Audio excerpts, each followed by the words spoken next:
오늘도 성령 충만을 사모하여 새벽을 깨우며 기도의 자리에 나오신 모든 성도님들을 환영하고 축복합니다.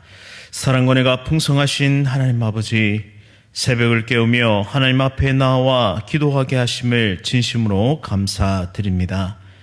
하나님께서 우리의 삶을 주관하시고 다스리시며 인도하심을 믿기에 성령 충만의 은혜를 구하며 나아갑니다.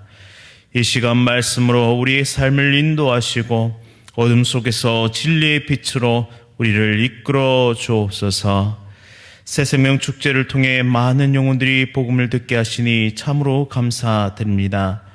모든 영혼이 예수 그리스도를 영접하고 하나님의 양으로 백성으로 영생의 기쁨을 누리게 하옵소서.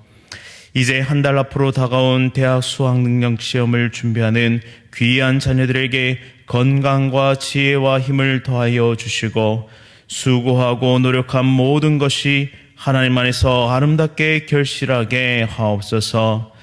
무엇보다 하나님께서 자녀들의 앞길을 인도하시며 이끄심을 믿고 수능 이후의 진로를 결정하는 모든 과정 속에서도 기도와 말씀으로 담대하게 나아가는 귀한 주의 자녀들이 되게 하옵소서. 담임 목사님과 원로 목사님의 가정 지켜주시고 날마다 평안하고 기쁨이 넘치는 복된 가정 되게 하옵소서. 또한 주의 몸된 교회를 섬기는 귀한 장로님, 권사님, 집사님과 모든 성도의 가정에 풍성한 행복과 기쁨을 내려 주옵소서.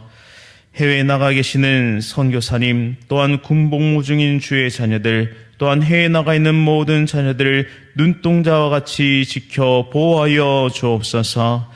특별히 이 나라와 이 민족을 긍휼히 여겨 주시오며 평화를 지켜 주옵소서. 다시는 6.25 한국 전쟁과 같은 끔찍한 전쟁이 이 땅에 벌어지지 않도록 지켜주시며 복음의 힘과 능력으로 회복되는 은혜의 땅이 되게 하옵소서. 매일 새벽 찬양으로 영광 돌리는 귀한 천사 찬양대의 찬양을 기쁘게 받아 주시오며 하나님의 놀라운 은혜와 능력을 체험하는 새벽이 되게 하옵소서.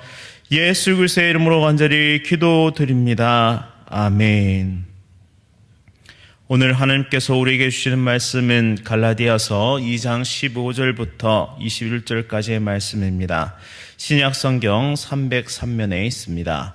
갈라디아서 2장 15절부터 21절까지의 말씀 다 찾으셨으면 한 절씩 교독하실 때 살아계신 하나님의 음성 들으시기 바랍니다. 우리는 본래 유대인이요 이방 죄인이 아니로되 사람이 의롭게 된 것은 율법의 행위로 말미암이 아니요 오직 예수 그리스도를 믿음으로 말미암는 줄 알므로 우리도 그리스도 예수를 믿나니 이는 우리가 율법의 행위로서가 아니고 그리스도를 믿음으로써 의롭다함을 얻으려 함이라. 율법의 행위로서는 의롭다함을 얻을 육체가 없느니라. 만일 우리가 그리스도 안에서 의롭게 되려 하다가 죄인으로 드러나면 그리스도께서 죄를 짓게 하는 자냐? 결코 그럴 수 없느니라. 만일 내가 헐었던 것을 다시 세우면 내가 나를 법법한 자로 만드는 것이라. 내가 율법으로 말미암아 율법에 대하여 죽었나니 이는 하나님에 대하여 살려 함이라. 내가 그리스도와 함께 십자가에 못 박혔나니 그런즉 이제는 내가 사는 것이 아니요 오직 내 안에 그리스도께서 사시는 것이라. 이제 내가 육체 가운데 사는 것은 나를 사랑하사 나를 위하여 자기 자신을 버리신 하나님의 아들을 믿는 믿음 안에서 사는 것이라. 함께 읽겠습니다. 내가 하나님의 은혜를 패하지 아니하노니 만일 의롭게 되는 것이 율법으로 말미암으면 그리스도께서 헛되이 죽으셨느니라. 아멘.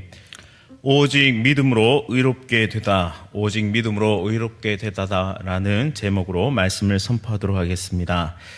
갈라디아서는 유대주의자들에 대한 신학적인 대응인데요. 율법의 한계성을 강조하고 믿음으로 의롭게 여김을 받는 이신층이가 잘 드러나는 그런 책입니다.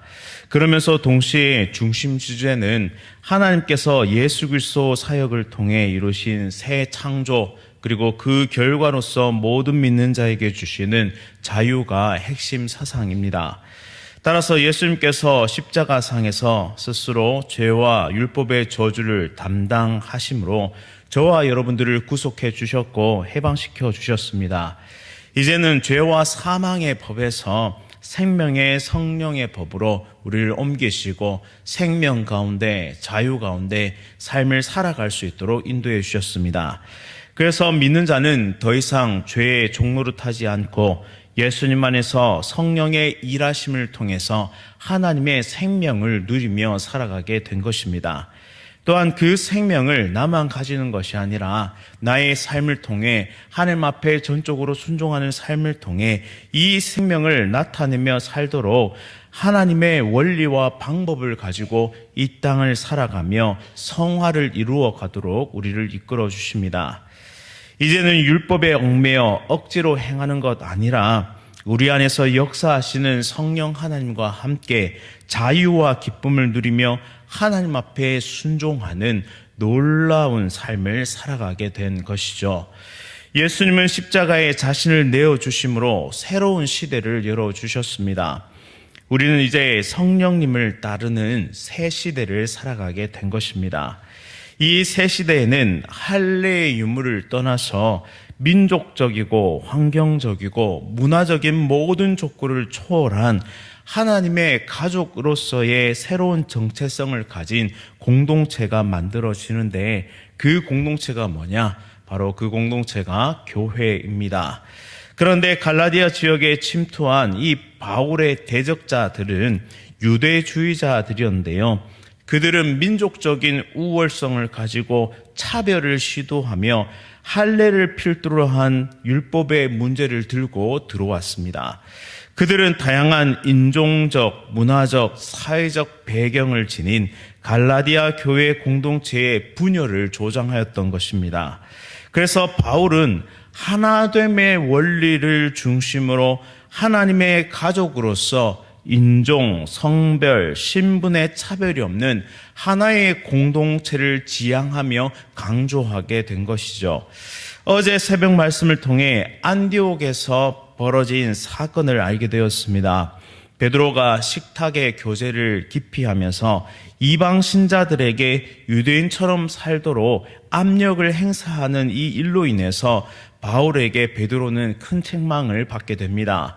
이는 예수님을 메시아로 믿는 신앙만을 가지고는 안 되고 유대인의 삶을 받아들여야 하며 유대교 울타리 안에 들어와서 유대인의 법칙대로 살아야만 합법적인 하나님의 백성이 될 수 있다는 주장과 같았는데요. 이 주장은 예루살렘 회의의 정신을 위배하는 것이었습니다. 따라서 바울은 2장 15절부터 이신칭이 곧 믿음으로 구원을 얻는다, 믿음으로 의로움을 얻는다라는 이 진리를 다시 한 번 더 강조합니다.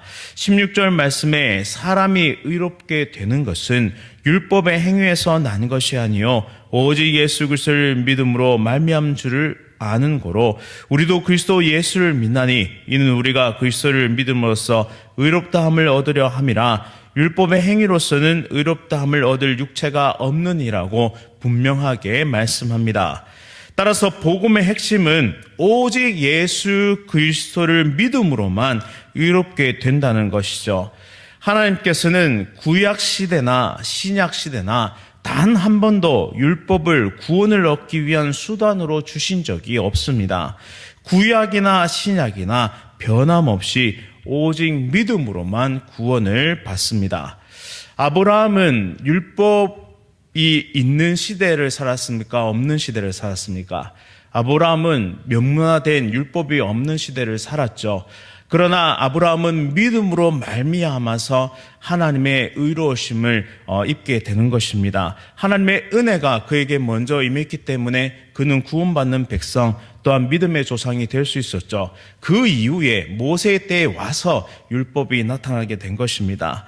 따라서 복음의 핵심은 구약이나 신약 시대나 오실 메시아 또 오신 메시아 오직 메시아를 통해서만 구원받을 수 있다라는 것이죠. 오직 메시아를 믿는 그 믿음으로만 의로움을 쟁취할 수 있다라는 사실입니다. 따라서 바울은 율법의 행위로는 의롭게 되지 않는다고 지금 선언하고 있습니다. 어떤 사람도 율법의 모든 항목을 온전히 지킬 수 없기 때문이죠. 율법은 우리 인간의 죄와 그 상태를 확인시켜주는 기능을 합니다. 그리고 절망할 수밖에 없는 우리 자신을 깨닫게 하는 것이죠. 동시에 참 인간으로 오셔서 하나님께 완전한 순종을 보여주신 예수 그리스도만이 우리를 구원하실 수 있는 메시아이심을 깨닫게 하고 그분께 나아가도록 우리를 이끌어 줍니다. 죄인을 구원하시는 하나님의 유일한 방법은 예수 그리스도를 믿는 믿음입니다. 또 하나님께로 나아가기 위해서는 반드시 예수 그리스도라는 외나무 다리를 통과해야지만 가능합니다. 선행과 도덕에 기대서 스스로 죄의 문제를 해결하려 하면 할수록 우리 모든 인간은 흔들리고 불안해하며 두려움 속에 살 수밖에 없습니다. 죄의 늪에 빠진 사람은 살려고 허우적될수록 더 깊은 죄악 가운데 빠져들 수밖에 없기 때문입니다. 따라서 우리를 건져낼 사람은 이 죄의 늪 밖에 있는 사람만이 우리를 건져낼 수 있죠. 죄의 늪 밖에 있는 예수님만이 우리를 살리실 수 있는 것입니다. 사람이 아무리 의롭게 살려고 노력해도 하나님의 기준을 통과할 수가 없습니다. 이는 마치 일본에서 하와이까지 헤엄쳐서 건너려는 사람과 같죠. 어떤 사람은 열심히 헤엄쳐서 1km를 갑니다. 또 어떤 사람은 열심히 헤엄쳐서 10km를 가죠. 또 정말 수영을 잘하는 사람은 20km를 열심히 헤엄쳐서 갈 수 있습니다. 그런데 문제는 뭐냐? 일본에서 하와이까지 6,400km나 된다는 것이죠. 그래서 아무리 수영을 잘하고 아무리 노력해서 수영을 한들 목적지에 도달할 수 없으면 모두가 죽는 겁니다. 모두가 끝장나는 것이죠. 즉 하나님의 기준에 인간이 아무리 노력한다 할지라도 도달할 수가 없습니다. 따라서 율법의 행위로서는 아무도 구원받을 수 있는 사람이 없죠. 오직 그리스도를 믿음으로써 의롭다 함을 얻게 하신 것은 하나님의 놀라운 지혜와 사랑임을 오늘 이 시간 우리는 다시 한번 깨닫게 되는 것입니다. 인간의 편에서는 절대 할 수 없기에 하나님 편에서 우리에게 살 길을, 생명의 길을 열어주신 것이기 때문입니다. 따라서 오직 믿음으로 구원을 얻는다는 것을 믿는 자는 철저하게 예수님께 의존된 삶을 살아갈 수밖에 없습니다. 또한 예수님께서 날마다 죄성에 이끌리는 우리를 구조해 주셔야 합니다. 성령님으로 충만한 삶이 우리에게 필요한 이유는 믿음 안에서 살아가기 위함입니다. 또한 우리 안에서 그 어떤 의도 발견할 수 없기 때문이죠. 오직 예수님께 접붙임 받은 자, 오직 예수님 안에서 새 창조의 은혜를 누린 자, 오직 예수님 안에서 믿음의 길을 걸어가는 자, 그가 날마다 모든 죄성에서 구조하셔서 생명의 길, 진리의 길, 참된 빛의 길을 걸어가게 하시는 예수님과 함께 승리할 수 있다라는 사실입니다. 그래서 우리는 오늘 이 새벽에 이 단잠을 깨우고 예수님께 나와 또한 성령님의 그 성령 충만을 간구하면서 우리는 기도하는 것입니다. 나의 힘으로 살 수 없음을 오늘도 고백하고 나의 힘으로 나의 능력으로 절대 우리는 구원을 완성시킬 수 없는 자임을 고백하기에 오늘도 기도함으로 겸손하게 하나님께 나아가는 것이죠. 결론적으로 20절 말씀처럼 나는 그리스도와 함께 십자가에 못 박혔습니다. 따라서 이제 내가 사는 것이 아닙니다. 오직 내 안에 그리스도께서 사시는 것이죠. 이제 내가 육체 가운데 사는 것은 나를 사랑하사 나를 위하여 자기 자신을 버리신 하나님의 아들을 믿는 그 믿음 안에서 사는 것입니다 라고 날마다 고백하며 나아가는 것이 바로 참된 신자의 모습이라는 사실입니다. 따라서 우리는 믿음 안에서 모두가 평등합니다. 이것이 무슨 말이냐? 우리 모두가 구조된 사람이라는 것이죠. 모두가 죄의 바다에 빠져서 표류하면서 이리저리 휩쓸려 나가다가 결국에는 꼴까닥 하다가 죽을 수밖에 없는 그런 자임에도 불구하고 유대인도 헬라인도 이방인도 부자도 가난한 자도 그리고 신분이 고귀한 자도 비천한 자도 그리스도 안에서 생명을 구조받은 자임에 우리가 모두가 평등하다라는 사실입니다. 그리고 예수님께서 십자가 구속의 은혜로 열어주신 이 생명의 성령의 법이 다스리시는 새 시대를 살아가는 그러한 사람들임에 우리 모두가 평등하다라는 사실이죠. 따라서 예수님께서 하나 되게 하신 교회를 어떠한 공로주의나 엘리트 의식에 사로잡힌 정죄와 판단과 분열과 차별을 만드는 어떠한 시도도 인정받을 수가 없는 것이죠. 왜냐하면 시작점이 모두가 평등하고 시작점이 모두가 구조받은 그러한 불쌍한 인생들이기 때문입니다. 따라서 이런 모든 시도는 바울의 책망과 같이 하나님의 책망을 받을 수밖에 없는 것이죠. 우리에게 필요한 것은 뭐냐?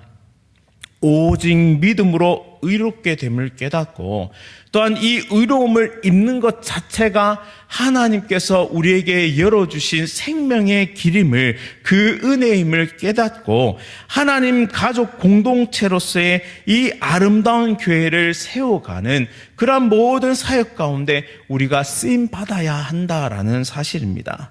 그리고 날마다 우리는 이렇게 고백할 수밖에 없죠. 모든 것이 하나님 은혜입니다.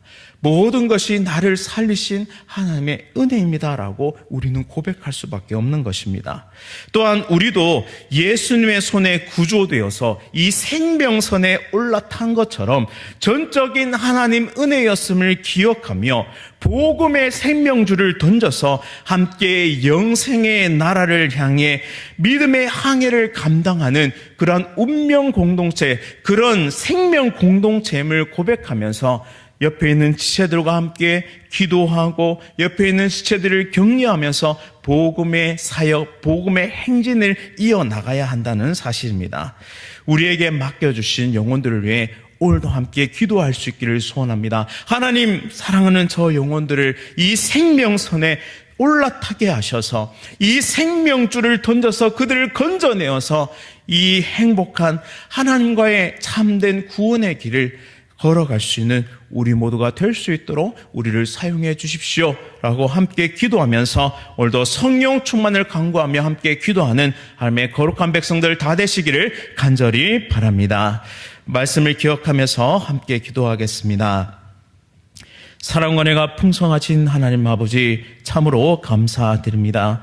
도무지 소망 없고 살 길 없던 우리를 죄의 바다에서 건져내어 주셔서 생명의 길을 가게 하시니 참으로 감사드립니다. 나를 살리기 위해 낮고 천한 이 땅에 오사 자기 생명을 아낌없이 내주신 예수 그리스도의 지극한 사랑을 기억하며 복음의 사명 잘 감당할 수 있도록 인도하여 주옵소서.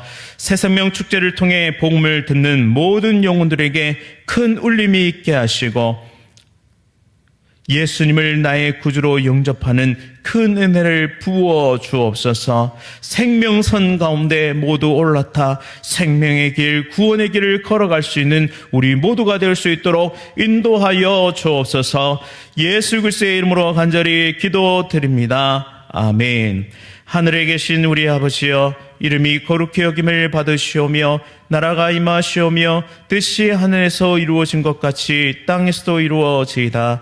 오늘 우리에게 일용할 양식을 주시옵고 우리가 우리에게 죄 지은 자를 사하여 준 것 같이 우리 죄를 사하여 주시옵고 우리를 시험에 들게 하지 마시옵고 다만 악에서 구하시옵소서. 나라와 권세와 영광이 아버지께 영원히 있사옵나이다. 아멘.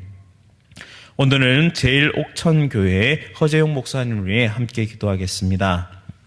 이단들이 활동이 활발한 옥천 땅에 바른 복음이 편만하게 전파될 수 있도록, 또한 코로나로 인해 제한이 있었던 모든 모임과 사역들이 속히 다 회복되고 부흥과 성장을 이룰 수 있도록, 또한 재정의 어려움이 해결되어 예배와 여러 모임의 공간이 잘 마련될 수 있도록 우리 제일옥천교회 허재용 목사님을 위해 함께 기도하도록 하겠습니다. 오늘 하루도 성령 충만으로 승리하십시오.